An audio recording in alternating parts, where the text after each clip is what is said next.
আসসালামু আলাইকুম, hello and welcome my dear students, welcome to concrete math. আজকের ক্লাসে আমরা গত ক্লাসে তোমাদেরকে পোলার থেকে কার্টেসীয় থেকে পোলার স্থানাঙ্কে কিভাবে যেতে হয় ওই জিনিসটা দেখাইছিলাম।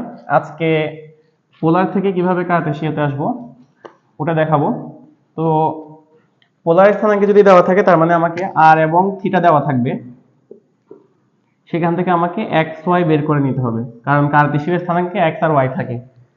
তো সেটার জন্য আবার আর থিটার সাথে এক্স ওয়াই সম্পর্ক তৈরি করতে হবে। তো একটা বিন্দু চিন্তা করো, এখানে বিন্দুটা হচ্ছে আর এবং থিটাতে দেওয়া আছে তোমাকে, দ্যাট মিন্স এতটুক হচ্ছে আর, আর হচ্ছে এটা হচ্ছে থিটা। এখন তোমাকে এক্স ওয়াই বের করতে হবে। এক্স ওয়াই কোনটা যেন, এখান থেকে এতটুক হয় এক্স, এখান থেকে এতটুক হয় ওয়াই। তো আর থিটা থেকে কি এক্স বের করার কি উপায় আছে?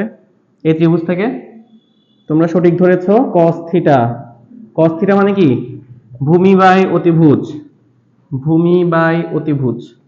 এই যে এক্স এবং থিটার সাথে আর এর সম্পর্ক, তাহলে ভূমি হচ্ছে এখানে এক্স, অতিভুজ হচ্ছে আর, তাহলে এখান থেকে এক্স এর সমান, এক্স এর মান কি আসবে?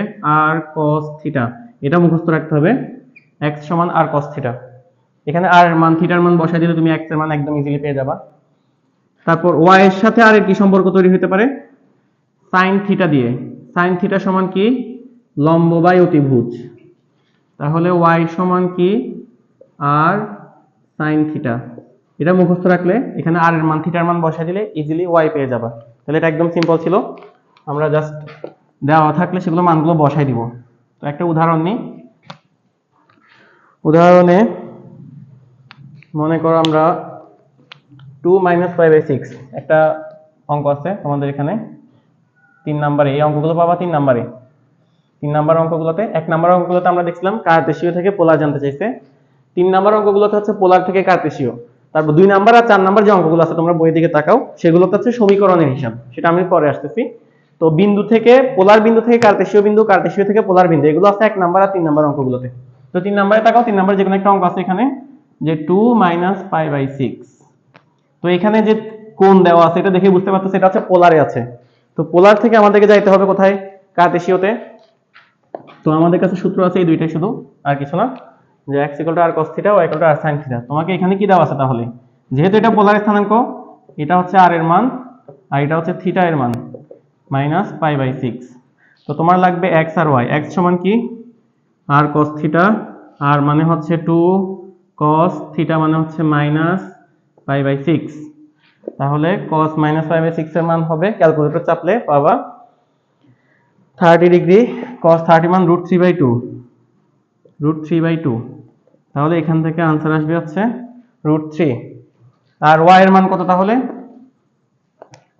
y এর জন্য হচ্ছে r sin থিটা, r এর মান হচ্ছে 2, sin থিটা এর মান হচ্ছে -π/6। 2 sin -π/6 এর মান হবে -30 ডিগ্রি। 30 ডিগ্রির মান হচ্ছে হাফ, তাহলে এখান থেকে আসবে -1। তার মানে কার্টেসীয় স্থানাঙ্ক কি হবে এটার? কার্টেসীয় স্থানাঙ্ক, কার্টেসীয় স্থানাঙ্ক, কার্টেসীয় স্থানাঙ্ক হবে x এর মান আর y এর মান। x এর মান √3, y এর মান -1, √3 - 1। আশা করি একদম ক্লিয়ার। তাহলে যে কোনো পোলার স্থানাঙ্ক দেওয়া থাকলে সেখান থেকে কার্টেসীয় স্থানাঙ্ক জাস্ট এই দুইটা সূত্র দিয়ে হয়ে যাবে। আর আগের ক্লাসে কার্টেসীয় থাকলে সেখান থেকে পোলারে যাওয়া শিখেছিলাম, সেরকম আরেকটা উদাহরণ দিচ্ছি আমি আগের ক্লাস থেকে। যদি সেটাকে আমরা থিটা নির্ণয় করা শিখছিলাম, বিভিন্ন রকম চতুর্ভাগের জন্য থিটা কেমনে বের করতে হবে। তো সেখান থেকে আরেকটা উদাহরণ দিই তোমাদেরকে বিষয়টা আরেকটু ক্লিয়ার করার জন্য। যেমন এভাবে দিলাম যে -2 - 2, এই কার্টেসীয় স্থানাঙ্ককে আমরা পোলারে নিয়ে যাব। এটা আছে কার্টেসীয়তে, কারণ দুইটা x এর মান y এর মান বোঝা যাচ্ছে এখানে। x সমান -2, y সমানও -2। আচ্ছা, এটা -2 না দিয়ে আমরা আরেকটা বিন্দু দিই। মনে করো আমরা এখানে দিলাম এভাবে যে -√3 - 1, এভাবে দিলাম। তাহলে এটা হচ্ছে -√3, এটা হচ্ছে -1। এখন এটা থেকে আমাদেরকে পোলারে যেতে হবে। তো পোলারে যাওয়ার জন্য প্রথমে r এর মান বের করতে হয়। r মানে √x² + y², গত ক্লাসে দেখছি আমরা। তো এটা মানে হচ্ছে -√3² + -1²। তাহলে এখান থেকে থাকবে 4, এখান থেকে থাকবে 2। তো r এর মান আমরা 2 পেয়ে গেলাম। কিন্তু থিটা থিটা বের করার জন্য আগে আমাদেরকে চতুর্ভাগ একটু হিসাব করতে হবে। এটা আমরা কোন চতুর্ভাগে আছি এই জিনিসটা, এদিকেও মাইনাস, এক্স অক্ষ বরাবর মাইনাস, ওয়াই অক্ষ বরাবর মাইনাস, তার মানে আমরা এই চতুর্ভাগে আছি কোথাও, তৃতীয় চতুর্ভাগ। তো তৃতীয় চতুর্ভাগে থিটা কিভাবে আসবে? থিটার জন্য আমরা এখান থেকে স্টার্ট করব ঘোরা। এখান থেকে প্রথমে এতটুকু ঘুরলাম, এতটুকু হচ্ছে ঘড়ি কাঁটার বিপরীত দিকে, তাহলে প্লাস পাই। সেখান থেকে আবার এতটুকু আসতে হবে এই রেখা পর্যন্ত। এটা হচ্ছে আবার tan ইনভার্স, এটা হচ্ছে সবসময় কি tan ইনভার্স y/x, এটা মুখস্থ রাখতে বলছিলাম। এটা কেমন আসছে এটাও দেখাইছিলাম। এই কোণটা হচ্ছে ছোট কোণটা হচ্ছে tan ইনভার্স y/x, এটাও কিন্তু আমরা ঘড়ি কাঁটার বিপরীত দিকে, তার মানে এটাও প্লাস। তাহলে পাই প্লাস tan ইনভার্স y এর মান কত দেওয়া আছে? -1, x এর মান -√3, তাহলে পাই প্লাস tan ইনভার্স 1/√3। এখানে এমনিতেই মাইনাস মাইনাস প্লাস হয়ে যাচ্ছে, পরম মানের আর এখানে কোনো কাজ নেই। তাহলে 1/√3, tan কত এর মান 1/√3 হয়, tan π/6 এর মান 1/√3 হয়, মানে 30 ডিগ্রি। tan 30 ডিগ্রি মান 1/√3 হয়। এটা সরাসরি ক্যালকুলেটর চাপলেও পাবা তুমি 30 ডিগ্রি। তো এখানে आंसर হচ্ছে কি 6, আর এখানে হচ্ছে 7π/6। তাহলে আমাদের এখানে এটার জন্য পোলার স্থানাঙ্ক কি থাকলো? পোলার স্থানাঙ্ক আর থিটা হয়, সেটার মান আমরা বসাইলে এখানে আর এর মান পাইছি 2, থিটার মান 7π/6। আশা করি বিষয়টা একদম ক্লিয়ার। তো এরকম হচ্ছে, এগুলো হচ্ছে ছিল বিন্দু থেকে, একটা পোলার বিন্দু থেকে কার্টেসীয় বিন্দু, কার্টেসীয় বিন্দু থেকে পোলার বিন্দু।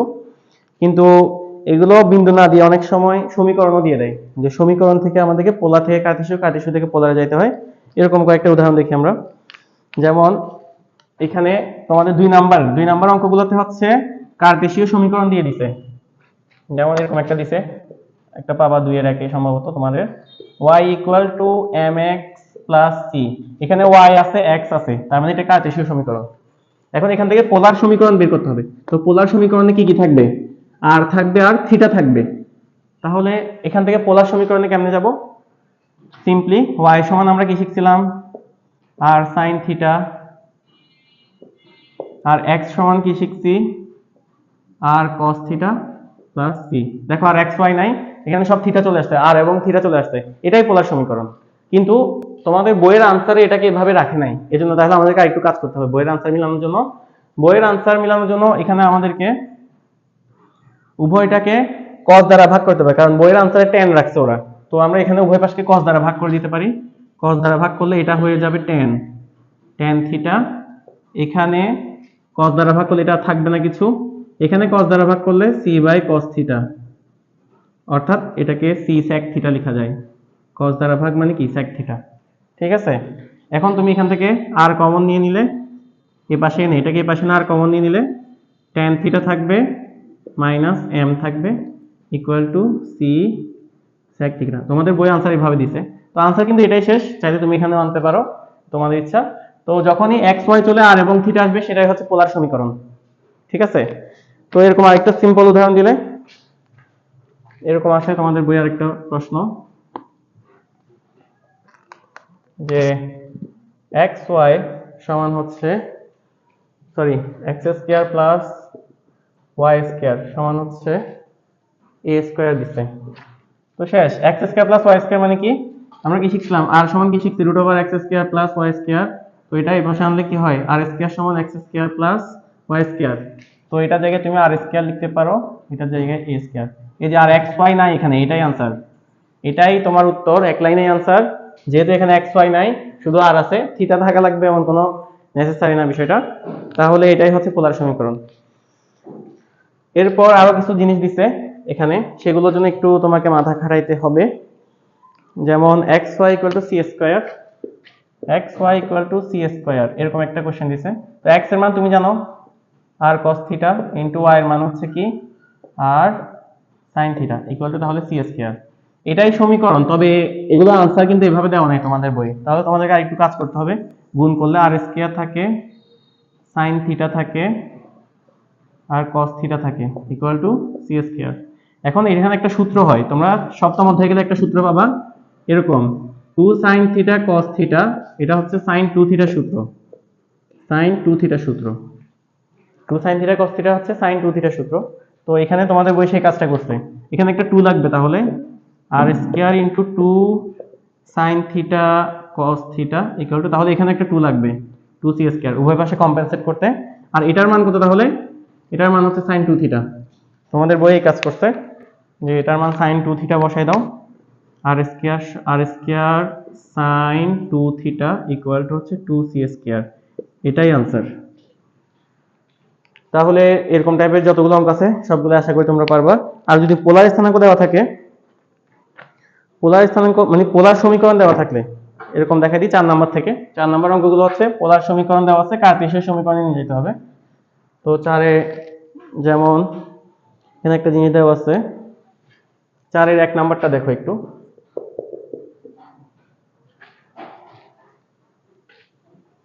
আর cos theta minus alpha, r cos theta minus alpha equal to k. তাহলে এখানে আমাদেরকে একটা সূত্র ইউজ করতে হবে। এখানে আর এবং থিটা এগুলো এগুলো কিন্তু আর cos থিটা আর sin থিটাতে আগে নিয়ে যেতে হবে। আর cos থিটা আর sin থিটা ইত্যাদি এই ফর্মগুলোতে নিয়ে গেলে তুমি এটার মান লিখতে পারবে হচ্ছে x, এটার মান লিখতে পারবে হচ্ছে y। অন্য কোনো ফর্মে থাকলে তো এই কাজ করা যাবে না। তো যখনই পোলার থেকে কার্টেসীয়তে যেতে হবে তোমাকে যে কোনো ভাবে এই ফর্মগুলো আনতে হবে। এই ফর্মগুলো আনলে তখন তুমি সেখানে x y বসাই দিতে পারবে। আর x y আসা মানেই সেটা হচ্ছে কার্টেসীয় সমীকরণ। এখানে আর থিটা আছে সেজন্য এটা হচ্ছে পোলার সমীকরণ। তাহলে এখান থেকে আমরা এখানে কিভাবে আসবো? এখানে একটা সূত্র আছে, তোমরা সেটাও সপ্তম অধ্যায়ে শিখবা, cos a - b। এটার একটা সূত্র হচ্ছে cos a cos b plus sin a sin b। এটার সূত্র হচ্ছে এটা। এগুলো সপ্তম অধ্যায়ে শিখবা, এখানে জাস্ট একটু মুখস্থ রাখো। তাহলে এটা cos a - b সূত্র অনুসারে লিখবো আমরা। cos a - b সূত্র অনুসারে লিখলে cos a cos b minus sin a sin b equal to তাহলে কে। এবার আর দ্বারা গুণ করে দাও, ব্র্যাকেট তুলে আর দ্বারা গুণ করলে কি হবে? R cos theta cos alpha minus r sin theta sin alpha equal to k. এখন আর cos থিটা মানে কি তোমরা জানো, এটা মানে হচ্ছে x cos alpha minus, sorry এটা প্লাস ছিল, দুঃখিত, সূত্রে প্লাস ছিল, সূত্র লিখছিলাম একটু আগে। তারপর আর sin থিটা মানে কি? আর sin থিটা মানে হচ্ছে y sin alpha equal to হচ্ছে কে। দেখো এখন কিন্তু শুধু x y আসছে এখানে, আর এবং থিটা এগুলো কিন্তু গায়েব হয়ে গেছে। অন্য কিছু থাকুক সমস্যা নাই, কিন্তু আর থিটা থাকা যাবে না। আর থিটা যেহেতু নাই, এটা হচ্ছে কার্টেসীয় স্থানাঙ্ক। এটা ছিল পোলার স্থানাঙ্ক, সরি কার্টেসীয় সমীকরণ। এটা পোলার সমীকরণ, এটা হচ্ছে কার্টেসীয় সমীকরণ। আরেকটা উদাহরণ দিই সিম্পল ভাবে, এগুলোই বেশি আসে পরীক্ষাতে অনেক সময়, এগুলো সরাসরি কখনো পরীক্ষাতে আসে না, এগুলো হচ্ছে অন্য একটা অঙ্কের মাঝখানে থাকে। যেমন এখানে আমরা এটা নিই যে r equal to 2a cos theta. এটাও তোমাদের বই আছে 4 নম্বরে, দেখো 2a cos থিটা। এটাকে পোলারে নিয়ে যেতে হবে, কার্টেসীয়তে নিয়ে যেতে হবে। এখানে আর থিটা দেখে বুঝতে পারতো সেটা পোলারে আছে। এখন এখানে যদি একটা আর থাকতো তাহলে আমাদের অনেক ভালো লাগতো না? আর cos থিটাকে আমরা x লিখতে পারি। তাহলে উভয় পাশে r দ্বারা গুণ করে দাও, আর স্কয়ার সমান 2a r cos থিটা। এই পাশে আর গুণ করছে, আর স্কয়ার হয়েছে, এই পাশে একটা আর গুণ করে এখানে আর নিয়ে আসছি, সাজায় রাখছি। এখন আর cos থিটা মানে কি? আর স্কয়ার মানে কি? আর স্কয়ার মানে x square plus y square. R 2a r cos theta মানে কি? আর cos থিটা মানে হচ্ছে x। এগুলো তোমরা জানো সূত্রগুলো থেকে। এটাই তাহলে কি আমাদের কার্টেসীয় সমীকরণ, কারণ এখানে আর থিটা নাই। তাহলে এই টাইপের যতগুলো অঙ্ক আছে বাসায় করবা সুন্দর করে। আর আমাদের এই 1 থেকে 4 পর্যন্ত এই সবগুলোই ছিল মূলত কার্টেসীয় থেকে পোলার, পোলার থেকে কার্টেসীয়, এভাবে। মানে এখানে আর তেমন কোনো এর বাইরে 1 থেকে 4 এর বাইরে আর কোনো কাজ নেই এখানে। এগুলো এমসিকিউতে প্রচুর পরিমাণে আসে, সিকিউতেও কতে থাকে অনেক সময়। আচ্ছা এখানে আরেকটা অঙ্ক আছে, সেটাও আমি একবার দেখাই দিই। এটা দেওয়া আছে 4-3 নম্বরে সম্ভবত। তোমরা দেখো তোমাদের বইয়ে কয় নম্বরে আছে এটা। R square cos 2 theta equal to 0। R square cos 2 theta equal to হচ্ছে 0। এই জিনিসটা দিছে। এখন আর cos থিটা থাকলে সেটাকে আমরা x লিখতে পারি। আমাদের হাতে শুধু কার্টেসীয় থেকে পোলার, পোলার থেকে কার্টেসীয়, সব সময় শুধু 4টা সূত্র দিয়ে হবে, মানে 3টা সূত্র দিয়ে মূলত x equal to r cos theta, y equal to r sin theta, r square সমান x square plus y square. আর থিটার যে সূত্রগুলো আছে, অনেকগুলো সূত্র দেখাইছি থিটার জন্য, সেগুলো তো আলাদা। তাহলে এই সূত্রগুলো দিয়ে মূলত হচ্ছে আমাদের কাজ এখানে। এখন এখানে আর cos থিটা থাকলে তখন আমি x লিখতে পারবো, কিন্তু এখানে 2 থিটা দিয়ে রাখছে। তো এটার একটা সূত্র আছে, এটা সূত্রটা মুখস্থ রাখতে হবে, এগুলো মূলত শিখবা সপ্তম অধ্যায়ে ত্রিকোণমিতিতে। cos 2 থিটার সূত্র আছে cos square theta minus sin square theta, এরকম একটা সূত্র আছে, এই সূত্রটা মুখস্থ রাখো। তো সেই সূত্র অনুসারে আর যদি গুণ করে দিই আমরা এখানে r square cos square theta minus r square sin square theta, এটাকে তুমি এভাবে লিখতে পারো না, r cos theta whole square minus r sin theta whole square লিখতে পারো। তো আর cos থিটা মানে কি x, আর sin থিটা মানে কি y ইকুয়াল টু 0। এটাই হচ্ছে আমাদের উত্তর, এটাই হচ্ছে আমাদের কার্টেসীয় সমীকরণ। ঠিক আছে, আরো একটা আছে সেটাও করাই দিই, এটা কেন বাদ দিতাম শুধু শুধু। লাস্ট ওয়ান যেটা আছে সেটা হচ্ছে r into 1 plus cos theta equal to 2, r into 1 plus cos theta equal to হচ্ছে 2। তো এখানে একটু ঝামেলা আছে, এখানে r দ্বারা যদি গুণ করো r plus r cos theta equal to 2, কিন্তু এখানে r cos থিটা এটার মান তুমি x বসাবা, কিন্তু এই r কে কেমনে সরাবা, r এবং থিটা তো সরাইতে হবে। তো এই r কে তাহলে আমরা যদি এইভাবে করি root over x square plus y square, এখান থেকে r এর মান বের করে নিলে এখানে লিখবা root over x square plus y square equal to sorry plus, এটা মানে হচ্ছে x সূত্র থেকে, এটা হচ্ছে 2। কিন্তু রুট যুক্ত সমীকরণ আসলে সুন্দর না এবং এটা এরকম ভাবে রাখা হয় না, রুট যুক্ত, রুটটাকে সরাইতে হবে। তো রুটটাকে সরাইতে হলে কি করতে হবে, তোমাকে বাকিগুলোকে আগে এক পাশে নিতে হবে 2 মাইনাস এক্স, তারপর বর্গ করে দাও x square plus y square equal to 2 minus x whole square. এবার এটাকে বর্গের সূত্রে অ্যাপ্লাই করে যা আসে ওইটাই থাকবে আনসার। তাহলে আশা করি এই সবগুলো বিষয় তোমাদের একেবারে ক্লিয়ার। আরেকটা অঙ্ক সেটাও বাদ দিব না তোমাদের সুবিধার্থে, সেটাও করে দিই। আমরা যখন পোলার থেকে কার্টেসীয় থেকে পোলারে যাচ্ছিলাম ওইখানে আরো একটা অঙ্ক আছে, এটাও দেখাই দিচ্ছি তোমাদেরকে। পোলারে ছিল সরি কার্টেসীয়তে ছিল x square by a square plus y square by b square plus y square by b square equal to 1, এই জিনিসটা আছে, এটাকে আমাদেরকে পোলারে নিয়ে যেতে হবে। তো পোলারে নিয়ে যাওয়ার জন্য x সমান কি, x সমান r cos থিটা, তাহলে r cos থিটা এটা whole square by a square plus y সমান কি r sin থিটা। যখন কার্টেসীয় থেকে পোলারে যাব x y কে সরাই r থিটা নিয়ে আসতে হয়, তো আমরা সূত্র বসাই দিলেই অনেকটা চলে আসছে। এটাই আনসার হইতে পারে, তবে তোমাদের বই আনসারগুলোকে এভাবে রাখে না, এগুলোকে একটু সিম্পলিফাই করছে। তো সিম্পলিফাই করার জন্য তোমাকে কি করতে হবে, এটাকে লসাগু করতে হবে। এখানে a স্কয়ার b স্কয়ার বলতে পারো, এখানে বলতে পারো b square r square cos square theta plus এটার সাথে এই গুণ করলে a square r square sin square theta equal to 1।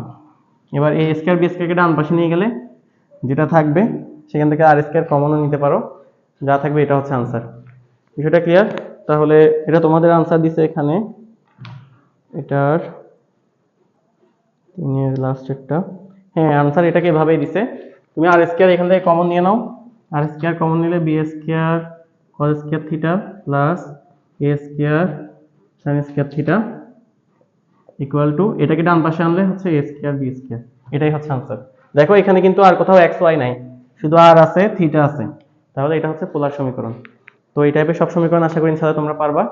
তো তোমাদের ক্লাস কেমন লাগলো সেগুলো আমাকে জানাবা কমেন্টে, এবং যদি লেখা বুঝতে সমস্যা হয় বা ভয়েস বুঝতে কোনো সমস্যা হয় সেগুলো কমেন্টে জানাবা, আমি পরবর্তীতে এগুলো ইমপ্রুভ করার চেষ্টা করবো। সবাইকে অসংখ্য ধন্যবাদ, আল্লাহ হাফেজ।